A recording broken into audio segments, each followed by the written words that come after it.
వికారాబాద్ జిల్లా దోమ మండల కేంద్రంలోని ఆగ్రో సేవా కేంద్రం ముందు యూరియా కోసం రైతులు భారీగా బారులు తీరారు. కొందరు రైతులు తెల్లవారుజామున 4 గంటలకే అక్కడికి చేరుకుని పడిగాపులు కాస్తున్నారు. అయితే క్యూ లైన్లో నిలబడినా కేవలం టోకెన్లు మాత్రమే ఇస్తున్నారని, యూరియా ఇవ్వడం లేదని రైతులు వాపోయారు. యూరియా లోడ్ వచ్చాక మరో రోజు వచ్చి బస్తాలు తీసుకెళ్లాల్సి వస్తోందన్నారు. ప్రతిరోజు ఇదే తంతు నడుస్తుందని రైతులు ఆవేదన వ్యక్తం చేశారు. లైన్ లో ఉండేటోళ్ళే రాసుకోమని చిట్టీలు తీసుకోపోండి, రేపన్నా వస్తాయి కదా. మళ్ళీ లైన్ లో మళ్ళీ రేపు వచ్చి లైన్ ఎవరు పెడతారు, బండి వచ్చినప్పుడు వస్తారు.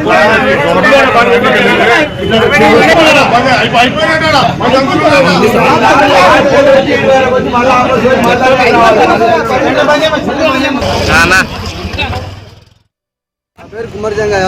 ఇంతవరకు వరకు వచ్చింది, ఒక సంచి ఇంతవరకు లేదు. ఈ అవసరం అడుగుతుంది, అవసరం లేదు. ఈ వ్యవసాయం చేయడానికి చాలా కష్టమైంది మనుషులకు. ఎన్ని ఎకరాలు వేసిన? నేను వేసింది 10 ఎకరాలు వేసిన. ఒక్క బస్సు అయితే దొరకలేదు. 2 అని చెప్తున్నారు. 10 ఎకరాలు ఏం వేసిన? 10 ఎకరాల ఒక చేను ఉంది, పత్తి ఉంది, మొక్కజొన్న ఉంది. ఆ చేను అంతా ఖరాబ్ అయిపోతుంది. ఎన్ని గంటలకు వచ్చినావు?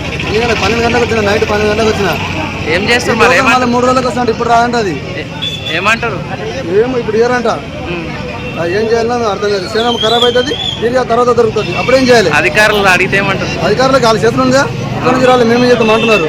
అడిగినాం, అధికారులు అడిగినాము, అందరిని అడిగినాము. అడిగాడు చాలా అయిపోయింది, మేము ఏం చేయలేదు.